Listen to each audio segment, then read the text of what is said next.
Hello guys, Assalamualaikum warahmatullahi wabarakatuh. We meet again in the same course but different materials. Now, the material I present is the present and informed approach. Before that, let me introduce myself. Hello, I'm Zurgawi, my student number 1952-04-0033. I'm from English Education 8.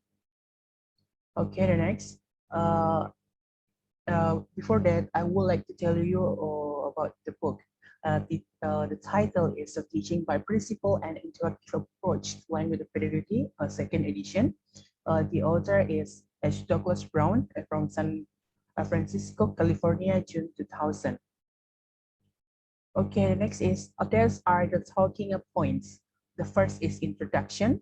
The next one is an enlightened dialectic approach.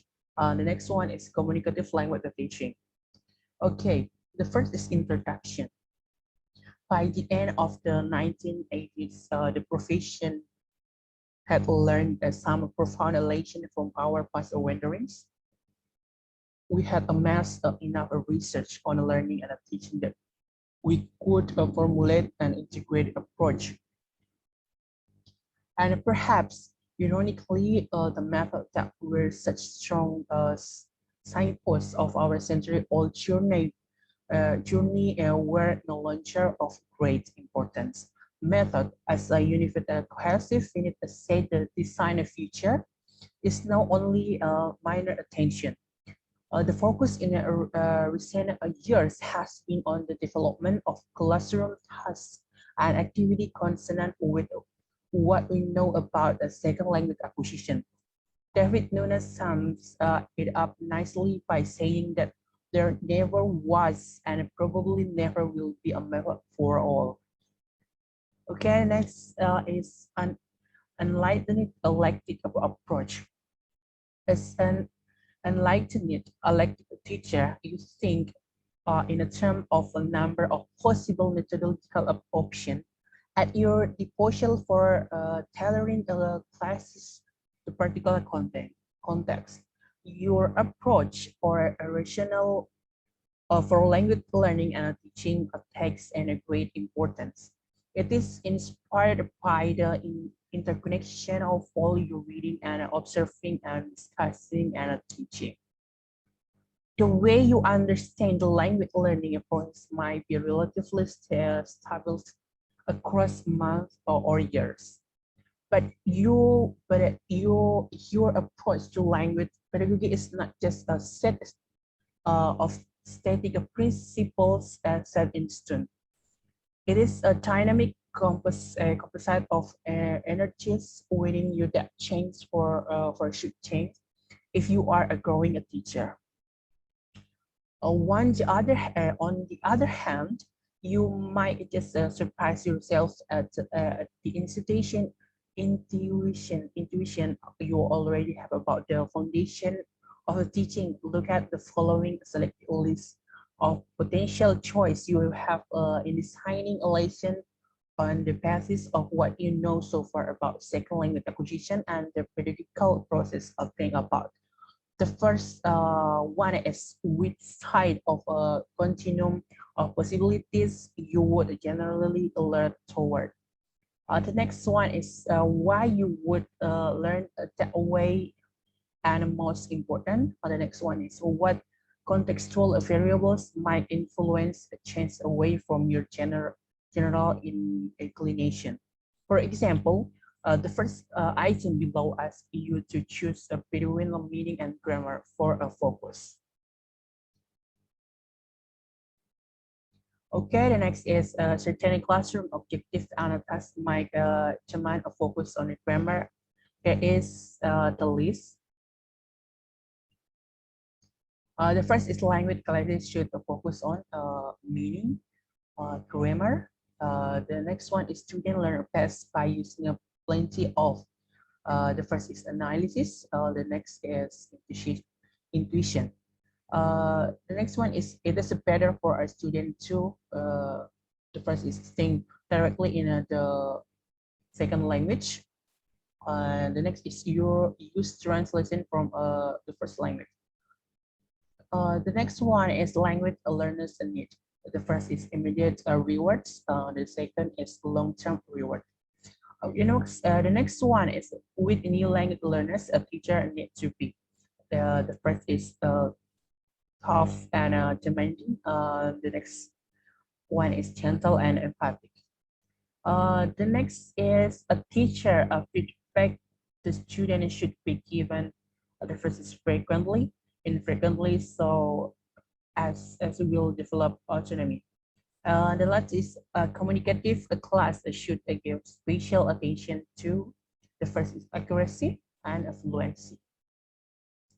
The next is there are two reasons for variation at the approach level. The first is an approach is by definition dynamic and therefore subject to some of tinkering, uh, tinkering as a result of one's observation and experience. The next is research, and the second language acquisition and pedagogy almost always yields findings that are not conclusive but are subject to interpretation. The next is communicative language teaching. Is there a currently recognized approach that is a generally accepted norm form in the field? Qualified, yes, it can be captured in the term communicative language teaching, CIT. The qualification to that answer can be found in the numerous ways of defining CLT and plethora and interpretation. We are trying to get our learners to develop linguistic fluency, not just the accuracy. We are looking at learners as patrons in a cooperative venture. Our classroom practice seek to draw and whatever spark learners to reach their fullest potential. CUT is unfit but broadly based, theoretically will well-informed set of texts about the nature of language and of learning and teaching. The next is the following 6 interconnected characteristics as a description of CLT. The first is classroom goals are focused on all of the components, grammatical, discourse, functional, sociolinguistic, and strategic of communication competence. Goals, therefore, must intertwine the organizational aspect of language with the pragmatic. Language techniques are designed to engage learning in the pragmatic, authentic, functional use of language for meaningful purpose. Organizational language forms are not the central focus, but rather aspect of language that enable the learner to accomplish those purposes. The next is fluency and accuracy are seen as complementary principle underlying the communicative techniques. At the time, fluency might have to take on more importance than accuracy in order to keep all learners meaningful engaged in language use. The last is student in a communicative class ultimately have to use the language productively and receptively in a unrehearsed context outside the classroom. Classroom text must therefore equip a student with the skills necessary for communication in those contexts. Sorry, this is not the last. The next is students are given opportunities to focus on their own learning process through an understanding of their own styles of learning and through the development of appropriate strategies for autonomous learning. And the last is the role of the teacher is that of a facilitator and a guide, not an all-knowing bestower of knowledge. Okay, the next is, but as with every issue in our visit, there are caveats. Caveats. The first is beware of giving a lip service to principle of CLT, but not grounding your teaching techniques in such principles. If you believe the term characterize your teaching, then make sure you do indeed understand and practice your conviction. The next is overdoing a certain CLT feature, engaging in a real life, authentic language in the classroom to the total exclusion of any potentially helpful controlled exercise grammatical pointers. And other analytical devices, such an indirect approach only offers the possibility of incidental learning without a specific focus on forms, rule, and a principle of language organization. The next is, it is tempting to think that everyone agrees on the meaning of the term communication theory, CT, but they don't. As long as you are aware of many possible variations of CIT, it remains a term that can continue to capture current language teaching approaches.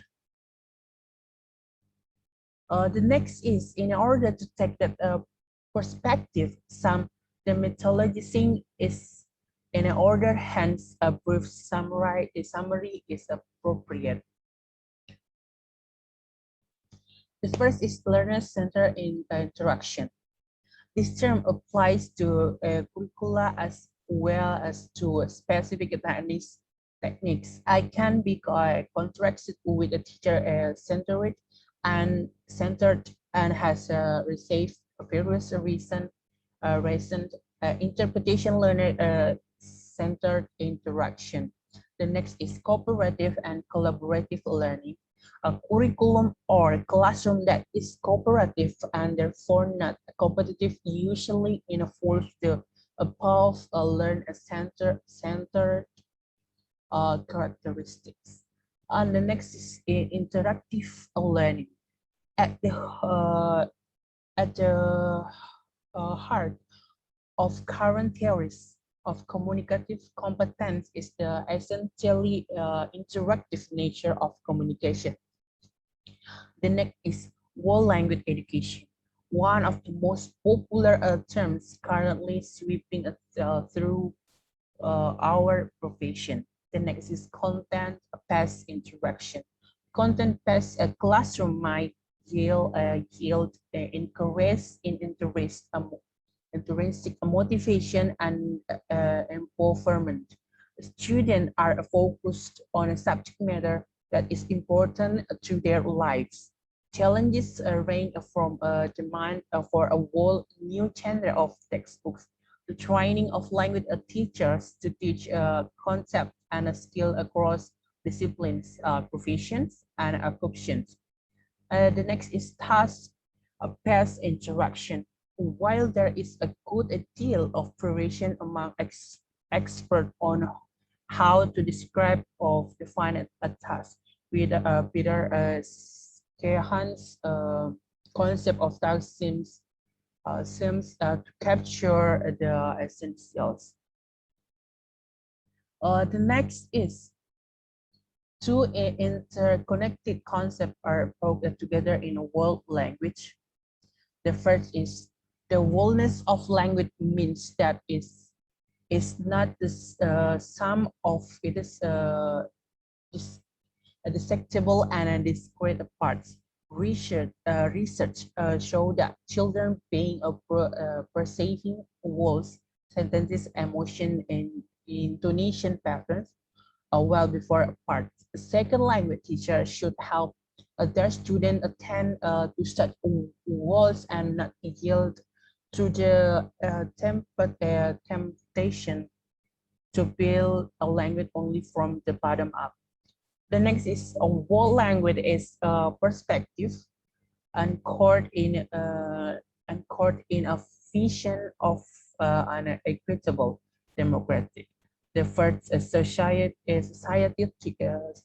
teaching a language enables learning to understand a system of social practice that both a constraint and a liberate part of our job as teacher is to empower our learners to be liberate themselves from whatever social, political, or economic force constrain of them. Okay, guys, I think that's all for me, and I hope you get some a new knowledge. Okay, thank you. If you have any question, please type in the comment section below. See you in next video. Assalamualaikum warahmatullahi wabarakatuh.